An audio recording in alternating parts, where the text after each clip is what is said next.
어제는 첫눈이 왔습니다. 이제 본격적으로 겨울 문 앞에 들어선 것 같은데, 오늘도 예배에 참석하신 여러분들께 주의 은혜가 충만하시기를 축원합니다. 어떻게 하면 보다 나은 능력 있는 삶을 살 수 있을까, 이런 생각을 해봅니다.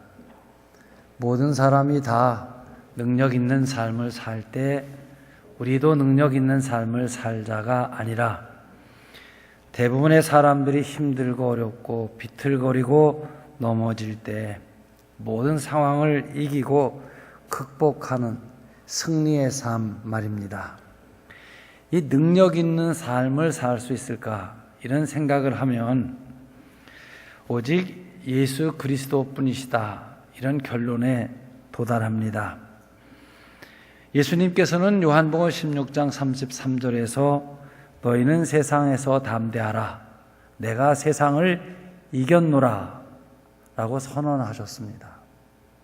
누가 여러분 세상을 이겼다고 선언하실 수 있겠습니까? 그런데 예수님께서는 우리에게 말씀하시기를, 요한복음 14장 12절을 보면 나를 믿는 자는 내가 하는 일을 그도 할 것이요 또한 그보다 큰 일도 하리니, 즉 예수를 믿는 우리들은 예수님이 하신 일도 할 뿐만 아니라 더 큰 일도 할 수 있다, 이런 말씀이 됩니다. 사도 바울은 빌립보서 4장 13절에서 내게 능력 주시는 자 안에서 내가 모든 것을 할 수 있다. 또 예수님께서는 마가복음 9장 22절에서 할 수 있거든이 무슨 말이냐, 믿는 자에게 능치 못함이 없다 라고 말씀하셨습니다. 성경은 한 사람의 신앙인으로 하나님의 능력 안에서 능력 있는 승리의 삶을 산 사람들의 이야기가 수없이 기록되어져 있습니다. 예수님께서는 친히 우리에게 말씀하시기를, 너희가 내 안에 있고 내 말이 너희 안에 있으면 무엇이든지 구하라, 그리하면 이루리라고 말씀하셨습니다. 예수님의 모든 능력의 뿌리는 하나님이셨습니다. 예수님은 하나님이시며 우리와 똑같은 육신을 갖고 사람으로 오셨는데 하나님의 능력을 소유하셨습니다. 이 하나님의 능력이 예수의 능력이 되는 것은 말씀과 기도라는 두 날개. 우리가 자동차 시동을 걸고도 이 트랜스미션에 기어를 넣지 않으면 엔진 소리만 크지 차는 가지 않습니다. 하나님의 말씀이 우리의 삶의 기본이라면 기도는 그것을 우리에게 힘이 되게 하는 능력입니다. 여러분, 비행기가 두 날개로 균형을 이루며 날아가는데 만약 한쪽 날개가 부러진다면 여러분 가정해 보세요. 달리는 속력은 엄청납니다. 결국 균형을 잃고 뱅글뱅글 돌다가 떨어져 버리고 말 것입니다. 예수님의 생애 가운데 능력은 하나님의 말씀이었습니다. 예수님의 생애 자체가 말씀 그대로였어요. 구약에 말씀하신 대로 베들레헴 말구 위에 탄생하셨고, 예수님의 생애와 교훈이 말씀대로였으며, 십자가에 달려 죽으시고 3일 만에 부활하신 일이 구약 말씀의 성취입니다. 예수님은 말씀이십니다. 예수님은 말씀을 떠나서는 아무것도 하실 수 없었고 하시지 않았고, 그 말씀에 순종하는 삶을 일생을 사셨습니다. 그리고 그 말씀을 실천한 일이 기도입니다. 기도는 예수님의 능력의 뿌리였습니다. 친히 기도하셨고, 기도해야 할 것을 설교하여 가르치셨고, 기도 외에는 아무것도 할 수 없다 단언하시기도 하셨습니다. 사랑하는 성도 여러분, 어떻게 하면 능력 있는 삶을 살 수 있겠습니까? 어떻게 하면 성공적인 승리의 삶을 살 수 있겠습니까? 세상을 이기고 승리하는 능력은 어디에서 오는 것이겠습니까? 오직 기도에 있습니다. 오늘 본문은 예수님의 능력의 뿌리를 보여주는 부분인데, 여러분도 이 예수님의 모습 속에 교훈을 얻어 능력 있는 삶을 사시기를 축원합니다. 오늘 본문 39절을 보면 습관을 따라 감람산에 가셨습니다. 예수께서 나가사 습관을 따라 감람산에 가심에 제자들도 따라갔다 그랬어요. 이 습관을 따라 기도하신 것이 아니라 규칙적으로 그곳에 가셔서 기도를 하다 보니까 결국 습관이 되신 것이고, 이 규칙적인 습관을 따라 기도하신 것이 예수의 능력의 뿌리가 됩니다. 이 습관이란 어떤 행위를 반복하는 것을 말하는데, 여러분과 제가 살아있는 한 아침부터 저녁 사이에는 늘 반복되는 일이 있을 겁니다. 그것을 우리는 습관을 따라서 산다, 이렇게 표현을 합니다. 어떤 행위가 반복되면서 그것이 우리에게 좋은 습관일 때에는 그 습관이 생활이 되고 그 습관 속에서 인품이나 인격이 만들어지고 그것이 그 사람의 성공과 실패를 만들고 그 사람의 운명을 만드는 것입니다. 서점에 가서 이 성공한 사람들에 관한 많은 책들이 있습니다. 그런데 대부분의 책들이 같은 말을 하는데, 습관을 정복하느냐 습관의 노예가 되느냐에 달려있는 얘기를 해요. 어떤 사람이 성공했는데 그 성공한 사람들을 분석해 보니까 어느 학교를 나왔느냐, 그가 몇 등으로 졸업을 했느냐 하는 석차의 문제가 아니라 그 성공하는 사람은 성공의 인자를 가지고 있다, 이런 기록을 보았어요. 그 중에 중요한 것이 인생관, 가치관이 철학 있는 삶을 살아야 성공한다는 말이고, 하나가 대인관계라는 거예요. 인간관계를 어떻게 하느냐가 성공 여부를 결정하고요, 그 중에 중요한 것이 어떤 습관을 갖고 살았느냐가 중요하다는 거예요. 그러고 보면 여러분, 부지런히 일하는 것도 습관이고 게으른 것도 습관이에요. 애들이 공부를 열심히 하는 것도 습관이고 노는 걸 열심히 하는 애도 습관이에요. 돈을 열심히 일해서 돈을 모으는 것도 습관이고 사치하고 낭비하는 것도 습관이고 죄를 짓고 사는 것도 습관이고 거룩하게 살려고 노력하는 것도 습관이고, 결국 습관이 우리의 삶을 성공하느냐 실패하느냐, 행복한 삶을 사느냐 불행한 삶을 살게 하느냐에 가늠이 된다는 이야기입니다. 그리고 또 한 가지 중요한 것은 이 좋은 습관과 나쁜 습관을 동시에 가질 수 없다는 거예요. 예를 들어 아침에 일찍 일어나는 습관을 가진 사람은 늦잠 자는 습관을 같이 할 수가 없고, 저녁에 일찍 자는 사람은 늦게 자는 습관을 같이 가질 수가 없습니다. 좋은 습관을 가진 사람은 그 습관이 생활화되고 점점 좋은 쪽으로 발전하게 되고, 그 좋은 습관을 선택한 것이 자기 생활이 되고 생활 속의 습관이 정착해 가니까 자연히 그 결과는 성공에 이른다는 것입니다. 신앙인에게 있어서 가장 중요한 성공 인자는 기도하는 것을 좋아하는 것이에요. 신앙인으로서 축복된 삶, 성공의 삶은 이 훈련된 기도 생활의 결과라는 것입니다. 예수님께서 습관을 따라 산에 나가 기도하셨습니다. 매일 그 시간이면 그 장소에 항상 나와 엎드려 기도하시다 보니까 습관이 되고 예수님의 생활이 되고 33년 생애가 되시는 거예요. 마가복음 1장 35절을 보면 우리 같이 한번 읽겠습니다. 시작. 새벽 아직도 밝기 전에 예수께서 일어나 나가 한적한 곳으로 가서 거기서 기도하시더니, 신학교 때 또 새벽 기도하기 싫을 때 대간절 새벽 기도를 누가 만들었냐고 이런 불평을 하는데 예수님이 시작을 하셨습니다. 예수를 따르는 우리 모두는 다 같이 주님을 따르는 생애를 사는 사람들이지요. 누가복음 6장 12절을 보게 되면 이때 예수께서 기도하시러 산으로 가사 밤이 새도록 하나님께 기도하시고, 밤새는 기도, 철야 기도도 예수님께서 하셨어요. 마태복음이나 마가복음이나 누가복음을 공관복음서로 하는데 이 공관복음서는 똑같이 예수님께서 40일을 밤낮으로 금식하고 줄이시며 기도해요. 똑같이 말하고 있습니다. 그래서 예수님은 광야 빈들에서 기도하셨고 산에서 기도하셨고 혼자 계시면 기도하셨고 십자가를 앞에 놓고 오늘 기도하고 계시고 제자들을 선택하기 전에 기도하셨으며 오병이어의 기적을 행하시기 전에 기도하셨고 나사로의 무덤 앞에 눈물을 흘리시고 기도하시고 나사로에 나오노라. 그랬더니 죽은 나사로가 배를 동인 채 나왔다고 성경은 기록하고 있습니다. 모든 예수님의 능력, 기사와 이적 앞에 성경은 예수님은 기도하셨다라고 기록하고 있습니다. 본문을 다시 보겠습니다. 예수님께서 습관을 쫓아 기도하셨습니다. 단지 기도하고 싶은 마음이 생겨 한번 하시거나 어떤 중요한 삶에 문제가 있어서 해결을 하기 위해 기도하신 것이 아니라 늘상 하는 기도, 반복된 생활의 기도, 생활이 된 기도, 이런 기도 생활을 하셨다는 말입니다. 여러분에게 있어서도 기도는 마찬가지입니다. 누구도 기도를 은사를 받아서 하는 사람은 없습니다. 시간을 정해놓고 꾸준히 훈련하는 것입니다. 쉬지 않고 기도하는 습관을 갖게 될 때 기도 생활이 연속되고 그것이 습관이 되는 것이죠.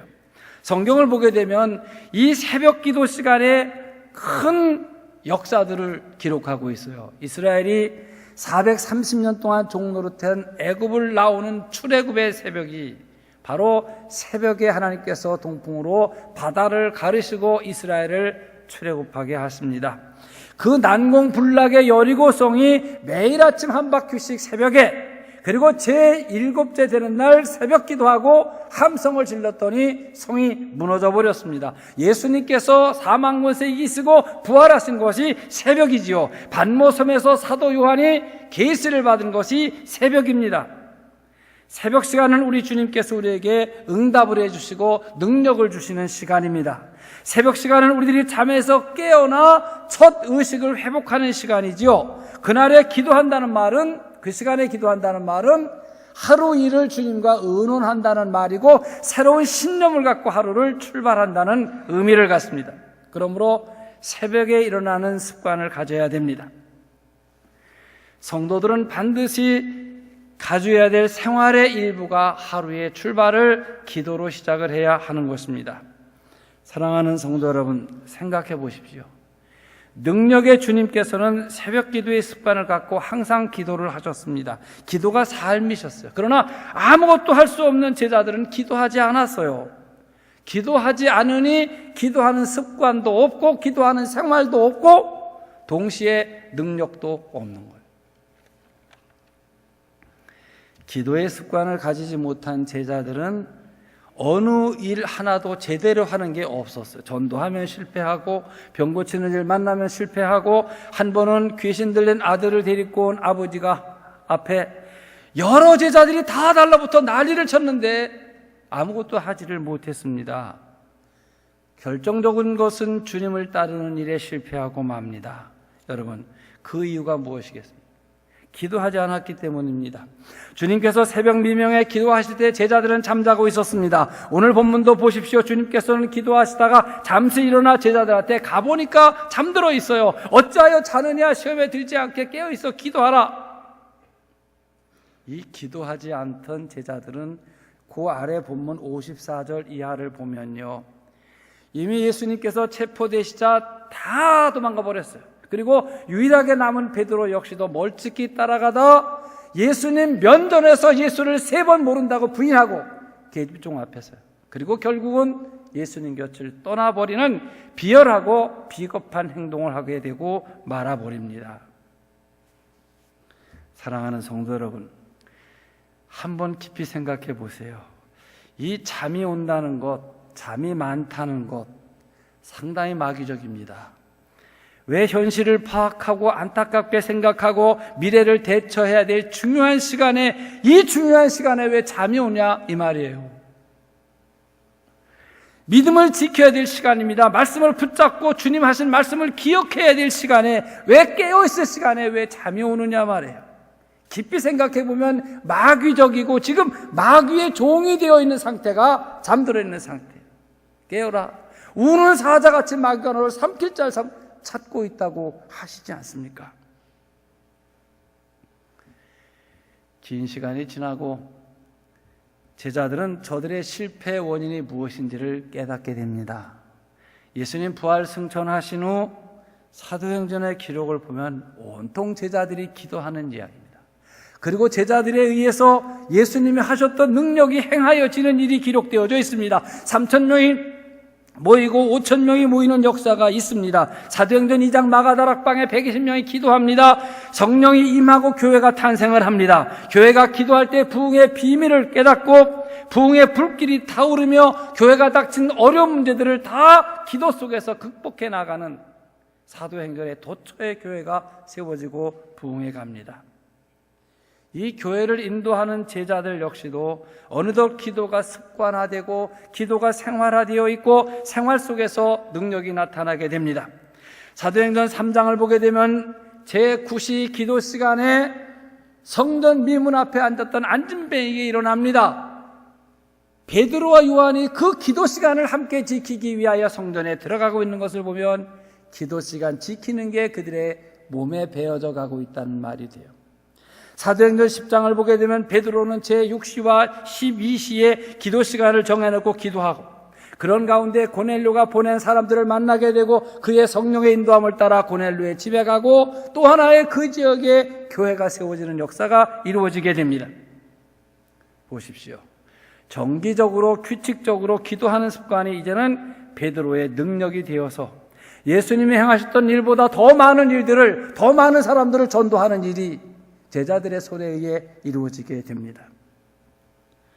더 나아가 여러분 바울은 쉬지 말고 기도하라 이렇게 말해요. 쉬지 말고 기도하면 밥도 먹지 말고 잠도 자지 말고 일도 하지 말고 기도하라는 말이냐? 이것이 아닙니다. 범사를 기도로 일마다 때마다 기도가 생활화된 그러한 상태를 말하는 것이죠. 정하여서 기도하다 보면 기도가 습관이 되고 습관이 반복하다 보면 생활이 되고 여기서 능력 있는 신앙인의 삶, 승리의 삶이 열매 맺게 된다는 이야기입니다. 다니엘서 6장을 보게 되면 이스라엘이 바벨론의 포로가 돼요. 그리고 그 포로로 끌려온 많은 사람 가운데 다니엘이 바벨론의 총리가 되어 파사의 여러 방백들을 다스리는 위치에 있게 되자 어느 세계나 그렇습니다만 그의 위치를 시기 질투하는 사람들이 모함을 하는데 그 다리오 왕에게 충성을 가장합니다. 임금님, 지금부터 누구든지 3일 동안 신에게든지 사람에게든지 무엇을 구하면 사자굴에 넣기로 하는 조서를 올립니다. 이 다리오 왕은 신하들이 자기에게 충성한다, 자기를 신처럼 외우한다는 줄 알고 자기의 충성된 신하가 지금 모함되어 사자굴에 들어가게 되는지도 모르고 임금의 도장을 그 조서에 찍고 백성에게 반포를 해버립니다. 다니엘서 6장 10절입니다. 우리 같이 한번 읽죠. 시작.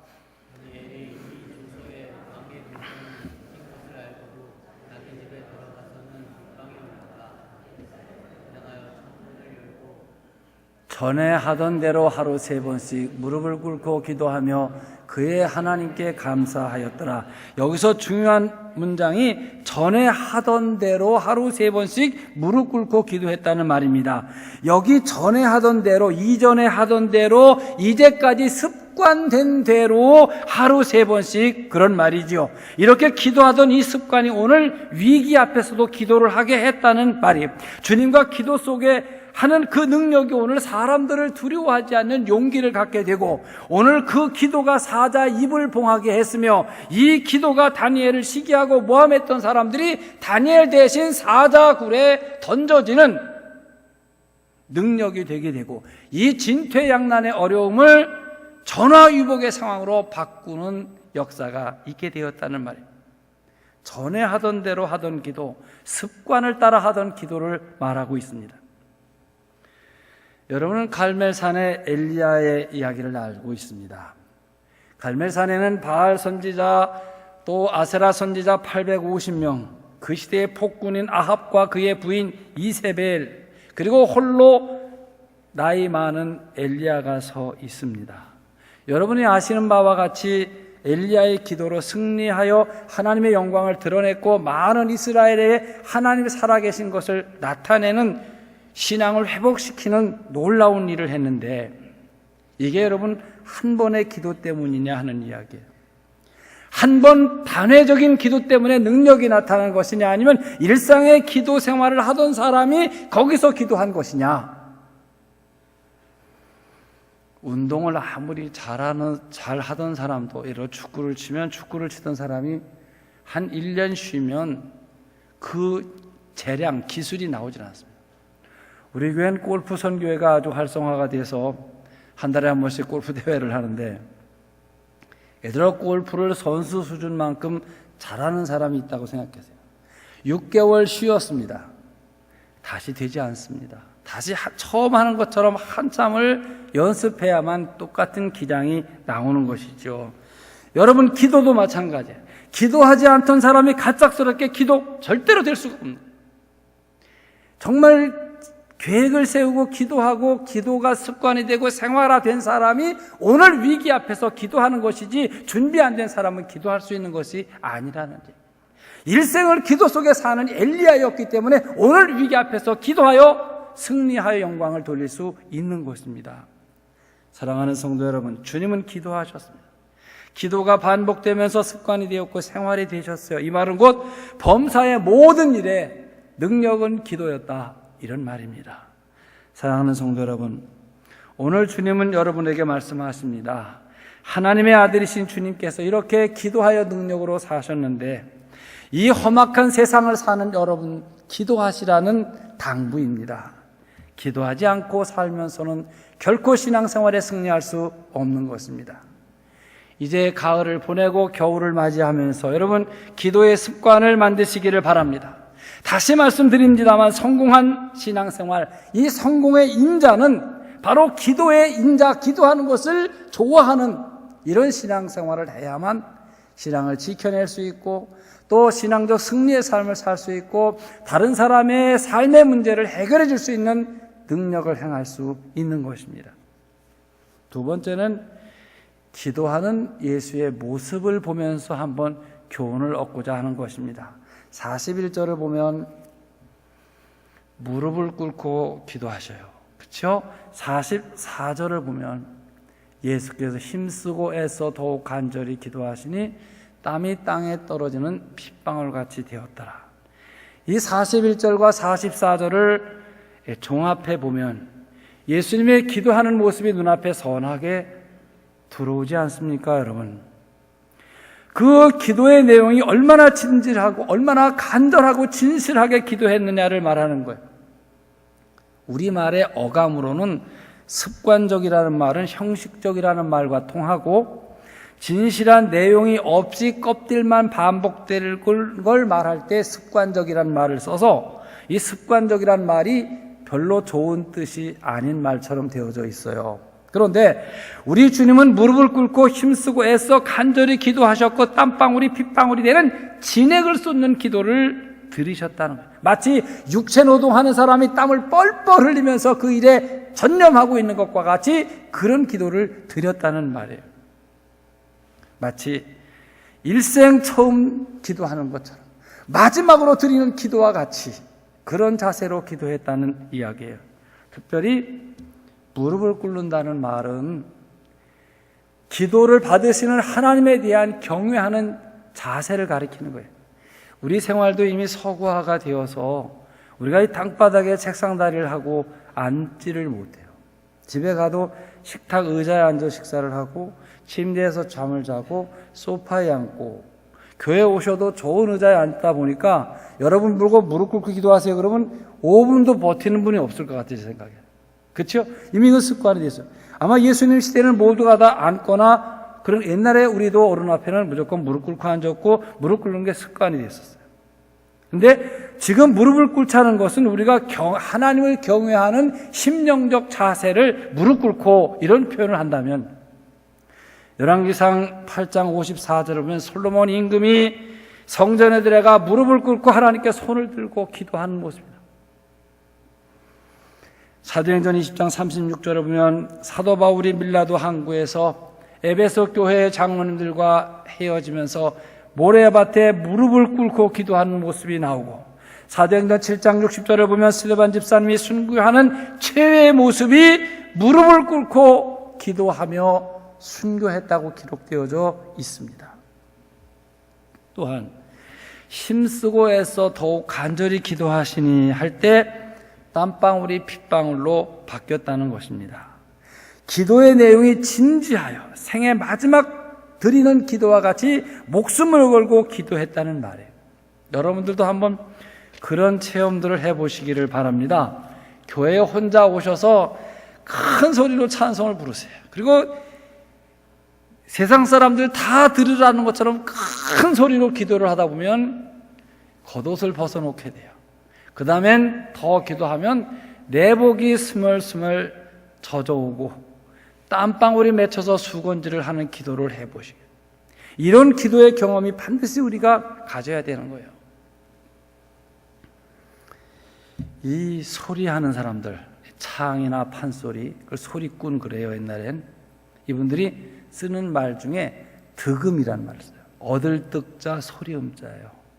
우리 성악하는 사람들이 뭐 복식호흡이니 이런 말도 쓰는데, 이 옛날에 창을 하던 사람들이 소리를 얻으려면, 우리가 보통 목에서 소리가 나오지 않습니까? 여러분 누구나 다. 근데 창자에서 소리가 나와야 된다는 거예요. 그리고 그 판소리에 높고 낮고 오묘한 소리들을 다 조화 있게 내려면 반드시 득음을 경지에 도달해야 소리꾼이 된다는 거예요. 그래서 폭포 소리가 확 쏟아지는 앞에서 악을 쓰고 노래하면 목에서 막 피가 나는, 서편제 영화를 보면 그래요. 이 선생이 제자에게 득음의 경지를 가르쳐 폭포 앞에서 소리 지르는데 그때 당시에 먹질 못하고 하니까 결핵이 걸려. 그래서 동네 남의 집 닭으름치다 붙잡혀 몰매 맞는 이야기가 나오고 장면이 나오고 그러기도 하는데, 그 득음을 하지 못하고는 소리꾼이 될 수가 없다. 여러분이 신앙생활을 하면서 이런 기도의 체험을 한번 해보지 않고는 여러분을 흔들릴 거예요.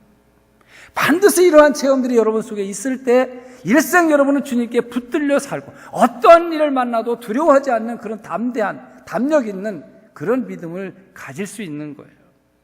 44절 다시 봅니다. 예수께서 힘쓰고 해서 더욱 간절히 기도하시니 땀이 땅에 떨어지는 핏방울같이 되더라. 마음을 쏟는 기도지요, 진액을 쏟는 기도지요, 힘을 다하는 기도지요, 그야말로 단장을 끊을 딴자에 창자장자예요. 창자가 끊어지는 것 같은 기도를 드립니다. 창세기 32장을 보게 되면 몸부림치며 기도하는 이 야곱의 모습이 나옵니다. 오랫동안 타향살이를 모진 고생 다하여 재산을 만들고 결혼하여 여러 가족을 거느리고 그야말로 금이환영을 하는데, 뒤에서는 외삼촌 라반이 사촌들과 함께 칼을 들고 쫓아와. 하나님께서 막으셨지만 길르앗을 경계로 하고 다시 넘어오면 또 호군하고는 죽기 살자 하고 약속을 했고, 앞에는 형 에서가 과거에 복수하기 위해 400명의 군인을 이끌고 마주에 온다는 말을 듣고 야곱이 무릎을 꿇습니다. 이제까지는 내가 내 지혜와 능력으로 살아왔는데 이 상황 속에서는 도무지 하나님의 마음을 움직이지 아니하고는 해결할 길이 없다. 밤새도록 야복강가에서 그가 기도를 하는데, 성경은 이 대퇴골이 위골되어 해가 뜨니 야곱이 절뚝발이가 되었고 그것을 분이엘이라고 부릅니다. 결국 씨름 선수가 마치 상대를 매다 꼰지려고 하는 것 같은 그런 기도를 야곱이 승리했다는 말이고, 그 기도가 하나님의 마음을 움직여서 축복을 지키고 형을 길잡이 삼아 금이환영하는 그런 얘기가 나옵니다. 열왕기상 18장 42절 이하를 보면 이스라엘이 3년 6개월 동안 비가 오질 않습니다. 원래 사막은 비가 오질 않아 강수량이 작아 사막이 되고, 그래도 사막에 사는 풀이나 식물이 있고요, 사막에서 사는 전갈 같은 그런 동물들도 있는데, 그 사막에 3년 6개월 동안 비가 한 번도 안 온다는 말은 모든 생명체는 다 죽는다는 것을 가리킵니다. 이런 가운데 엘리야의 유명한 기도하는 장면이 나옵니다. 아합이 먹고 마시러 올라가니라 엘리야가 갈멜산 꼭대기로 올라가서 땅에 꿇어 엎드려 그의 얼굴을 무릎 사이에 놓고 기도하기를 7번까지 했다는 그런 기록이 있습니다. 이 기도는 혼신의 기도입니다. 단장의 기도입니다. 고통이 있는 기도요, 생명을 건 기도죠. 이 기도 후 3년 6개월 동안 만에 비가 내려서 임금에게 수레를 타고 내려가라고 하라. 비가 온다. 그래, 이 기도를 하늘 문을 열고 닫은 기도다. 이렇게 말합니다. 우리. 사랑하는 성도 여러분, 하나님은 간절한 부르짖음에 응답해 주신다고 약속하셨습니다. 우리는 보통 예수님의 기도하는 모습을 생각할 때 예수님은 거룩하시니까 조용히 눈을 감고 중얼중얼하는 묵상의 기도를 하셨을 거라고 생각하지 않습니까? 근데 여러분이 조용한 기도를 해보면 잡념이 생기고 여러분의 생각이 꼬리를 물고 나서 기도의 줄을 잃어버리고 말아요. 기도 못합니다. 그리고 중얼중얼하는 기도에는 간절함도 없습니다. 예수님이 기도하셨던 이 감람산은 밤이 되면 기온이 급격히 내려가 추워집니다. 밤에 추운 곳에서 기도하는 예수님이 땀을 흘렸다, 핏방울 같았다, 땀으로 목욕하시는 것 같은 흠뻑 옷이 젖는 그런 기도를 드렸다는 사실을 기억하십시오. 하나님의 사람 엘리야가 사르밧 과부의 죽은 아들을 살릴 때 부르짖어 기도하여 살렸고, 요나는 물고기 뱃속에서 부르짖어 기도하며 회개할 때 하나님께서 니느웨에 떨어지며 다시 일할 수 있는 새로운 사명의 자리에 들어가게 하셨습니다. 예수님께서는 기도하다 낙심하지 말 것을 비유로 말씀하시되 불의한 재판장에게가 밤낮으로 부르짖는 과부에 대한 말씀을 드시면서 하나님께서 밤낮 부르시는 택하신 자들의 원한을 풀어주지 아니하겠느냐라고 우리에게 반문을 하셨습니다. 하나님께서는 엘리야 선지자에게 말씀하시기를 너는 내게 부르짖으라 내가 응답하겠고 크고 놀라운 것을 내게 보이리라 말씀하셨습니다. 금광에서 일하는 사람들은 금맥을 캐요. 탄광에서 일하는 사람은 탄의 맥을 잡아야 되듯이 우리는 기도의 맥을 붙들고 사는 사람들입니다. 이것이 축복의 맥이에요. 그리고 이 기도의 맥을 붙들고 사는 사람이 하나님께서 우리에게 약속하신 모든 약속들을 누리며 살아가는 것입니다. 우리 예수님께서는 우리들이 주님의 이름으로 기도하는 모든 것을 응답해 주시겠다고 약속해 주셨습니다. 말씀을 정리하겠습니다. 우리 예수님의 능력의 뿌리는 기도였습니다. 우리에게는 무엇인지 내게 구하라 그리하면 이루리라 약속해 주셨습니다. 주님이 기도 속의 능력으로 살듯이 주님을 믿는 우리들에게 주님께서는 기도 안에 모든 것을 다 허락해 주셨습니다. 여러분, 교회 와서 기도하시오. 또 혼자 계실 때 기도하세요. 공원에서 기도하세요. 한적한 곳에서 기도하세요. 시장에서 기도하세요. 새벽에 나오세요. 밤새도록 기도하세요. 그리고 땀방울이 떨어지는 그러한 기도를 드리실 때 여러분의 삶의 문제도 다 없어지는 해결되는 그런 삶을 경험하시게 될 것입니다. 사랑하는 성도 여러분, 능력 있는 삶은 기도하는 삶입니다. 기도의 능력으로 승리하시는 여러분들이 되시기를 축원합니다. 기도하겠습니다. 사랑하시는 주님, 주님의 능력의 뿌리는 기도였고 우리에게 기도하라 명령하셨고 응답해 주시겠다 약속하셨는데 기도 없이 살고 기도 없이 사니 삶의 활력과 생명력을 잃는 능력 없는 사람들이 되었습니다. 오늘 예수님께서 습관을 쫓아 산에 올라 기도하시고 힘쓰고 애써 더욱 간절히 기도하니 주의 기도하는 모습을 보면서 새벽 기도를 계획하고 기도를 계획하는 저희들 되게 해 주시옵소서. 귀하신 예수님 이름으로 기도하옵나이다. 아멘.